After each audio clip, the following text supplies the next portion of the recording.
اور دلچسپ بات کیا ہے، اس سے بھی زیادہ دلچسپ بات کہ سب لوگ کہہ رہے ہیں کہ آپ تو بات ہی نہیں کر رہے. عمران خان نے حملہ کر دیا ہے وزیر اعظم پہ کہ وزیر اعظم ذمہ دار ہیں، انہیں خود بات چیت شروع کرنی چاہیے تھی. اخلاص نہیں ہے.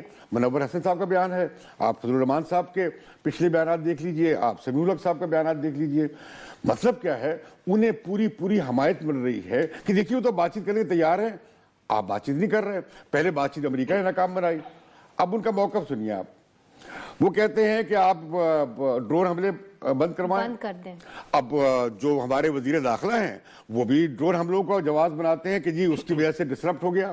عمران خان سپلائی لائن روک دیتے ہیں. ایڈوانٹیج کس کا ہے؟ طالبان کا. نہیں لیکن طالبان پہ جو دباؤ جہاں سے پڑے گا اس پر یہ ہمارے لوگ، ہمارا ملک پوری طرح سے تقسیم ہو گیا ہے اور زیادہ تر لوگ ان کی حمایت کر رہے ہیں. ان کی حکمت عملی تو جو بھی ہے یہ آپ کی حکومت کی نالائکی ہے، اور اگر وہ ڈرون حملے بند کرنے کا مطالبہ کرتے ہیں تو یہ آپ کے پرائم منسٹر صاحب الیکشن جیت کے اسی بنیاد پہ آئے تھے کہ میں ڈرون حملے بند کراؤں گا. دیکھیے انہوں نے کہا تھا اس کے لیے آواز اٹھائیں گے، وہ لے گئے. اچھا اب یو این میں لے گئے، آواز اٹھائی، بڑی آواز اٹھائی انہوں نے. نہیں اب دیکھیے شور مچ گیا اس کا، کان پھٹ گئے ہمارے، اتنی تیز آواز اب اٹھائی. وہ یو این میں لے گئے. اب اگر آپ کچھ لوگ کہتے ہیں کہ سیکیورٹی کونسل میں کیوں لے کر گئے، ان لوگوں کو یہ نہیں پتا، معصوم لوگوں کو، کہ سیکیورٹی کونسل میں لے کر جاتے یا جائیں تو وہاں پر آئے گا پہلے قراردادیں موجود ہیں کہ آپ کی زمین دوسرے ملک کے خلاف استعمال نہیں ہو سکتی، اور الٹا کیا ہوگا، آپ کے خلاف سینکشن لگ جائیں گی، آپ کے خلاف ریزولوشن پاس ہو جائے گا. یہ لوگوں کو پتہ نہیں. اس کا یہ رد عمل ہو سکتا ہے. آپ نے وزیر اعظم صاحب کو کریڈٹ دے دیا کہ وہ نہیں گئے باہر، دورے پہ نہیں گئے، تو وہ تو عمران خان کے پریشر کی وجہ سے نہیں گئے. میں یہی کہنے لگی. دیکھیے ایک اب سیاستدان جو ہوتا ہے، منتخب سیاستدان، وہ عوام کی رائے کا احترام کرتا ہے. میاں صاحب پہ پہلے اعتراض کیا جا رہا تھا، پہلے یاد ہوگا زرداری صاحب پہ جو وہ گئے تھے فرانس، کہیں گئے تھے اپنے محل وحل دیکھنے، تو پیچھے سے کچھ کارروائی ہو گئی تھی تو سیلاب آ گیا تھا. تو ظاہر ہے کہ پورا میڈیا چکنا ہے، وہ سوال اٹھائے گا. میں پھر آتا ہوں کہ اب آپ دیکھیے کہ افغانستان پاکستان کا بارڈر میں دونوں طرف کارروائیاں ہو رہی ہیں، دونوں طرف انہیں سینکچوریز مل گئی ہیں. افغان طالبان کارروائی کرتے ہیں ادھر آ جاتے ہیں، یہ کارروائی کرتے ہیں ادھر چلے جاتے ہیں. اس سے زیادہ یہ جو ہمارا بارڈر کا ڈھیلا پن ہے اور افغانستان کی فوج کا اور پاکستان کی فوج کے درمیان تعاون کا نہ ہونا، یہ بھی طالبان کے ایڈوانٹیج. یہ بارڈر تو آپ کر ہی نہیں سکتے، معاف کیجیے گا، یہ اور آپ اتنا دیکھیے طویل بارڈر ہے، یہ بھی ان کے ایڈوانٹیج اس پہ نہیں آپ کر سکتے. کر سکے نہ کر سکے، یہ ایڈوانٹیج انہیں جاتا ہے. دوسری شرط جو انہوں نے رکھی ہے طالبان نے، وہ یہ ہے کہ فوجیں ہٹا لیں فاٹا ایریا سے. دیکھیے اس کے بارے میں آپ کا کیا؟ یہ شرط اب نہیں رکھی ہے. انہوں نے کہا کہ جنگ آپ نے شروع کی ہے، جنگ آپ بند کریں. مطلب کیا ہے کہ جنگ کا مدعا بھی انہوں نے ادھر ڈال دیا ہے پاکستان پہ، اور آپ نے بند کی تھی، آپ بند کریں. ہم نے شروع نہیں کی، وہ جنگ بند نہیں کر رہے، ہم نے جنگ بند کی ہوئی ایک طرح سے. صرف فوج نے ریٹیلیٹ کیا. جب آپ کو یاد ہے کہ شمالی وزیرستان میں حملہ ہوا، جب وہ نماز پڑھ رہے تھے فوجی اور لینے کے لیے گئے تو اس پر حملہ کر دیا وہاں پہ، اس کے بعد وہ ریٹیلیٹ کیا. کل بھی ریٹیلیٹ کیا فوج نے. امتیاز صاحب مجھے یہ بتائیں کہ کیا یہ ہمارے ساتھ بریگیڈیئر اسد امین ہیں، ان سے پوچھتے ہیں کہ یہ جو زبردست پالیسی ہے طالبان کی، اس کا رد، اس کا کیا توڑ ہو، اور وزیر اعظم جو کہہ رہے ہیں غیر معمولی صورتحال میں غیر معمولی حل، وہ کیا ہو سکتا ہے؟ اسد منیر صاحب. دیکھیں جی، طالبان کا جو مقصد ہے وہ اس میں بہت کلیئر ہے. 2002 سے وہ شروع ہوئے ہیں، ان کو ایگزیکٹلی پتہ ہے کہ انہوں نے کیا کرنا ہے. ان کا میڈیا بھی بہت زیادہ افیکٹو ہے، وہ لوگوں کے گلے کاٹتے ہیں، پھر بھی ہم ان کو بولتے ہیں کہ یہ ہمارے بھائی ہیں. وہ اسکول تباہ کرتے ہیں اور ہم بولتے ہیں کہ یہ بگڑے ہوئے بچے ہیں. وہ مارکیٹوں میں، مسجدوں میں، ہر جگہ وہ لوگ معصوم پاکستانیوں کو مارتے ہیں، اور ہم بولتے ہیں کہ یہ امریکہ کی وجہ سے ہے. انہوں نے آج تک کسی ایک لیڈر نے یہ سٹیٹمنٹ نہیں دی کہ ہم پاکستانیوں کو اس لیے مار رہے ہیں کہ چونکہ افغانستان میں امریکہ قابض ہے. آج تک انہوں نے نہیں بولا. نہ انہوں نے یہ بولا ہے کہ جی جب امریکہ یہاں سے چلے جائے گا تو ہم ہتھیار ڈال کر ایک عام قبائلی کی طرح رہیں گے. یہ جو بولتے ہیں کہ جنگ انہوں نے شروع کی ہے، جنگ شروع بھی انہوں نے کی ہے. فوج پہلے نہیں گئی ہے، پہلے دہشت گرد ساؤتھ اور نارتھ وزیرستان میں آئے ہیں 2002 مارچ میں، اس کے بعد فوج گئی ہے، اور فوج نے پہلے بات چیت کی ہے. ان کے ساتھ لڑائی اس وقت شروع ہوئی جب آپ یہ دیکھیں لوگ یا جاننا نہیں چاہتے یا سیکھنا نہیں چاہتے یا پڑھنا نہیں چاہتے. 25 جون 2002 کو 2 آفیسر اور 8 سپاہی وانا کے نزدیک انہوں نے مارے ہیں. اس کے بعد انہوں نے ملک مارے. آپریشن تو بعد میں شروع ہوئے ہیں. تو یہ جو ہے نا یہ ایک اسٹریٹجی میں یہ کامیاب ہے, یہ حکومت سے بہت زیادہ کامیاب ہے. یہ ہم لوگوں کو بیوقوف بنانے میں بھی بہت کامیاب ہے. جب ان پر پریشر پڑتا ہے یہ کہتے ہیں کہ جی بات چیت کرتے ہیں. جب ان کو پتہ چل جاتا ہے کہ جی ہم تھوڑے سے طاقتور ہو گئے تو پھر یہ بات چیت سے ہٹ جاتے ہیں. معاہدے سارے انہوں نے توڑے. آپ اس کا حل یہ دیکھیں, ان کے پاس 2009 میں 18 ایڈمنسٹریٹو یونٹس ان کے قبضے میں یا مکمل یا پارشل تھی. اس میں 7 ایجنسیاں تھی قبائلی, 6 فرنٹیئر ریجن قبائلی اور 5 ان کے پاس یہ جو خیبر پختونخوا کے ضلع تھے. ان میں سے 17 سے ان کو نکالا گیا ہے. ایک میں بھی بات چیت سے نہیں نکلے. بات چیت ہر جگہ ہوئی ہے. ہر جگہ ان کو کہا گیا کہ جی آپ یہ ہتھیار ڈال دیں. ان کو رعایتیں دی گئی لیکن یہ نہیں گئے جب تک کہ ان کے خلاف فورس نہیں استعمال کی گئی. بریگیڈیئر صاحب, یہ جو وزیر اعظم فرما رہے ہیں کہ ایکسٹرا آرڈنری صورتحال کا, غیر معمولی صورتحال کا غیر معمولی حل اور آؤٹ آف باکس, اس سے کیا مراد ہے؟ وہ کہہ رہے ہیں کہ ایمرجنسی ہے, جنگی صورتحال ہے تو جنگ کرنا پڑے گی, یا کیا کہنا چاہتے ہیں؟ کچھ اور بات کرنا چاہتے ہیں؟ بات یہ ہے, انہوں نے بالکل صحیح بات کی ہے. دنیا کے ہر ایک ملک کی آپ مثال لے لیں, اسرائیل کو لے لیں, یوکے کو لے لیں, امریکہ کو لے لیں, جس کے اوپر اس قسم کی آفت آئی ہے, جس دہشت گردی آئی ہے, انہوں نے ہٹ کر اقدام کیے ہیں. جو اسرائیل کی سپریم کورٹ ہے اس نے 2006 میں ایک فیصلہ دیا ہے کہ جو ٹارگٹ کلنگ ہے یہ سیلف ڈیفenس میں ہے.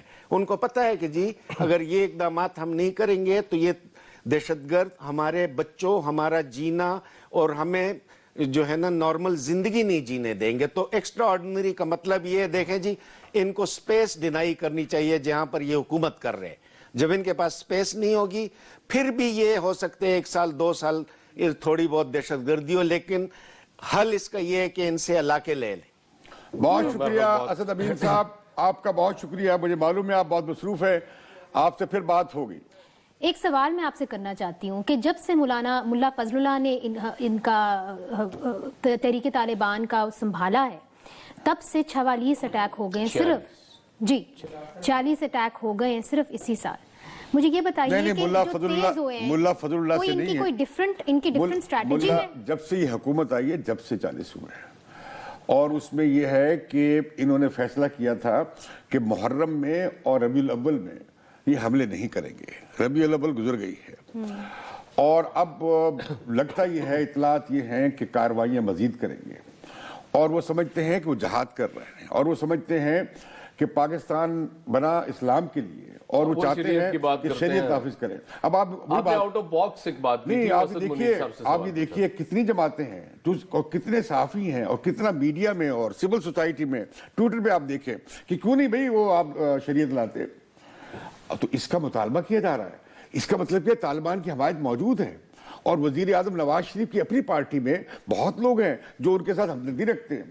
اب آپ کے دیکھیے وزیر داخلہ کیا کہتے ہیں, وہ کہتے ہیں ہماری جنگ ہی نہیں ہے. وہ کہتے ہیں یہ امریکہ والے جو ہیں انہوں نے ہماری بات چیت کی اور پیس کی ساری کوششوں کو سپورٹ کر دیا. عمران بھی یہ کہتے ہیں, عمران خان بھی کہتے ہیں, ان کی پھر اور منور حسن صاحب بھی یہی کہتے ہیں. وہ تو جماعت اسلامی کے منور مذہبی جماعتوں کا تو اوورال سٹانس یہ ہے. آپ نے آؤٹ آف باکس سوال کیا تھا ان سے, وہ کیا ہم حال نے ہے؟ پھر بریک لینا ہے, آپ اپنی بات کریں. مجھے اس میں یوں لگتا ہے امتیاز صاحب کہ یہ بریک ہے, مجھے لگتا ہے کہ یہ کچھ بیرونی قوتوں کو اس میں شریک کرنا چاہ رہے ہیں. آج سعودی نائب وزیر دفاع کی ملاقات ہوئی ہے نواز شریف صاحب سے, اور میں یہ دیکھتا ہوں کہ جب سعودی کوئی عام بندہ بھی آتا ہے نا, اس کی جو پریس ریلیز آتی ہے نا پرائم منسٹر ہاؤس سے, وہ خاصی طویل ہوتی ہے. اب بریک پہ جائیں, اس کے بعد پھر اس پہ بات چلیں. یہ بہت انٹرسٹنگ ایک ٹاپک ہے, اس پہ ہم بات کریں گے ایک چھوٹے سے وقفے کے بعد. ہمارے ساتھ رہیے.